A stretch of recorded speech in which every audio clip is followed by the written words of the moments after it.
Là, les Survivor Series. Avant les Survivor Series à 2016, 2017, 2018. C'était la belle époque, hein, franchement. On a vécu une belle époque. Hein. Petite review vite fait de SmackDown. Alors, je regarde SmackDown ce matin. Tranquillement. Je me réveille tranquillement tous les samedis matins. Et je vois quoi? Le dernier participant pour les War Games. War Games féminin.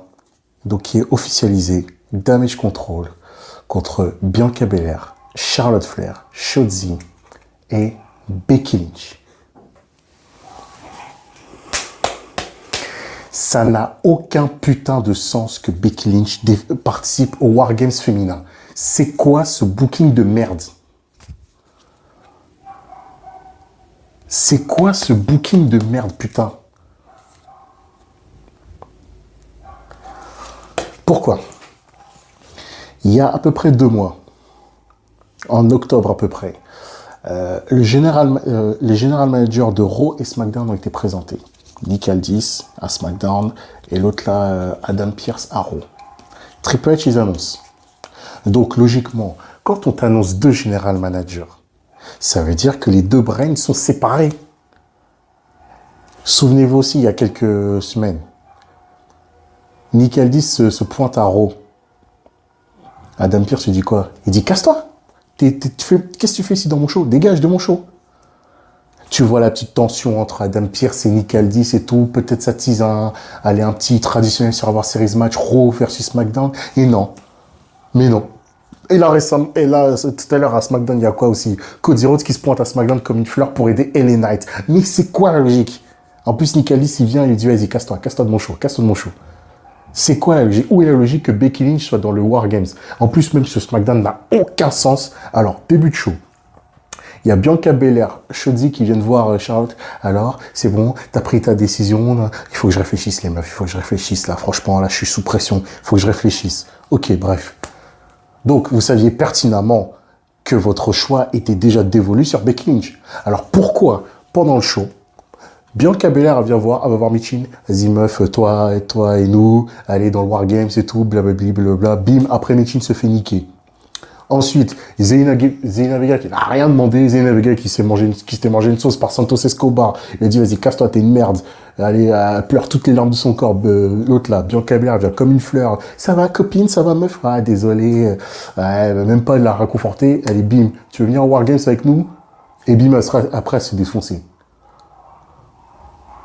Et après, avant le main event, comme des fleurs encore une fois, Bianca Belair et Shotzi viennent. Alors, c'est bon, t'as pris ta décision. Bon, ok, c'est bon, il faut que je passe le coup de téléphone. Je vais passer le coup de fil. Nanana. Niquez-vous! Mais niquez-vous, putain! Pourquoi alors que tu vois bien les general managers, ils disent un tel n'a pas le droit d'être à un tel. Et là, comme une fleur d'un coup, même pas expliqué comme ça. Allez, bim, Becky Lynch, elle vient. Becky Lynch, superstar d'Euro, qui est en plus en feud avec l'autre là, comment s'appelle Xia Li. Bon, bref, non, on s'en bat les couilles, non, elle est pas en... Non, finalement, non, allez-y, va au Survivor Series. Vous vous souvenez, c'était quoi les Survivor Series à l'époque? Petit cours d'histoire, vite fait. Mais on a vécu des bons moments avec les séries. Les débuts de l'Undertaker en 90. Le titre de l'Undertaker contre Hulk Hogan en 91. Tombstone Pile Driver. Le corporate l'autre là, The Rock, qui trahit le peuple et qui devient le corporate, là, en 97, quand il Screwjob Mankind. 1 an après le Montréal Screwjob en 96. Bret Hart contre Shawn Michaels. Le team comment il s'appelle? Austin contre le team Bischoff en 2003. Incroyable. Stone Cold qui joue sa place de shérif. Le Survivor Series match en 2005, où la team SmackDown gagne. Incroyable. 2009, là, les 2 three-way pour les titres. Le titre au poids lourd, Jericho et l'Undertaker. Et ensuite, John Cena contre les DX pour le titre WWE, qui a accouché d'un magnifique et d'un classique à Raw. Triple Threat, le plus grand Triple Threat all time. Big Show et Jericho contre DX, contre l'Undertaker et John Cena, Madison Square Garden, novembre 2009. Le 18 novembre 2009, si je ne me trompe pas. Incroyable. Plus de 32 millions de vues sur YouTube. Allez le voir, c'est gratuit sur la chaîne de la WWE. Et là aussi, là, 2016. Peut-être le plus grand Survivor Series show. Déjà, le SmackDown versus Raw, où Shane McMahon il avait failli mourir, il s'est fait découper par Roman Reigns. On a eu ça là, Goldberg contre Brock Lesnar, impensable. 2017, on a eu Brock Lesnar contre AJ Styles. Alors, après que dire, AJ Styles contre Brock Lesnar. On a eu des dingueries. Mais là, maintenant, sur avoir ça vaut plus rien. Ça vaut plus rien. Pour moi, c'est même plus le PLE du Big Four. Le Big Four, maintenant, c'est SummerSlam, WrestleMania, Royal Rumble et Crown Jewel. Même Crown Jewel, c'est devenu plus important que les Survivor Series. Survivor Series, c'est toujours chaque année, là, buildé avec les pieds. Allez, il nous reste 2 semaines. Allez, en 2 semaines, on fait les matchs. Et on fait le War Games. Même pas de construction, même pas, voilà, bim, bim, allez, si, vas-y. C'est quoi l'intérêt d'avoir mis un Wargame féminin? Ça ne sert à rien. Oui, mais il faut équilibrer la parité homme-femme et tout. Mais niquez-vous. 5 contre 5 chez les mecs, 4 contre 4 chez les meufs. Où est la parité aussi? Et où est l'égalité de booking? Les mecs, quand même, ils ont, allez, 3 semaines avant, quand même, ils ont, allez, on va dire 3 semaines de booking. Les meufs, c'est quoi? 1 semaine de booking. T'aurais même déjà dû même booker les Survivor Series dès le mois d'octobre. Tu t'en fous là, tu mettais aucun match de meuf à Crown Jewel, tu mettais le retour de Kairi Sane à SmackDown vers le mois d'octobre, Damage Control à Nick 2, et là après oui, là tu fais le Becky Lynch Charlotte Flair. Les meufs, elles ont un antécédent. Tu pouvais raconter des trucs pendant presque 1 mois et demi, jusqu'au Survivor Series. Peuvent-elles coexister? Les meufs, leur passif, nanana, on pouvait avoir des promos de malade. Je te fais un booking comme ça. Dès le mois d'octobre, Damage Control, elle nique tout, là. Asuka, elle s'est joint à eux, voilà, là, c'est bon. Elles sont en train de niquer des mères à SmackDown, elles sont débordées, les faces. Là, Charlotte Flair, elle apparaît, je sais pas quoi, ou je sais pas où, avoir Becky Lynch et tout, dans un parking. Elle dit, meuf, bon, il faut qu'on mette nos différents côtés, vas-y, viens, vite fait. Ok, je dois parler avec Adam Pearce. Adam Pearce et Nick Aldis, ils se mettent d'accord pour que là, Becky Lynch, pour qu'il y ait de la logique, pour que Becky Lynch aille au War Games de SmackDown. Et après, voilà, bim, c'est signé dès le mois d'octobre, le War Games féminin. Tu fais des matchs par équipe pour monter la sauce. Becky Lynch et Charlotte ne s'entendent pas. Allez, Charlotte, elle se barre de l'équipe, elle dit non, je peux pas, désolé Bianca, désolé les meufs. Et après, au final, elle trouve un terrain d'entente. Et là, voilà, ok. Là, c'est justifié. Mais là, tu me balances ça comme ça. Mais moi, je suis plus un enfant, moi. Comme dirait Bobby à Wolverine dans X-Men 3, l'affrontement final. On n'est plus des enfants. Moi, j'ai plus 13 ans, là. Moi, c'est fini. Il y a 15 ans où la WWE, il me gobait tout ce qu'il voulait que je gobe. Ah non, moi, je veux de la logique, hein. Et chaque semaine, quand il y a un mec de SmackDown qui se pointe un rôle, le général Manager, il vient et fait « Casse-toi.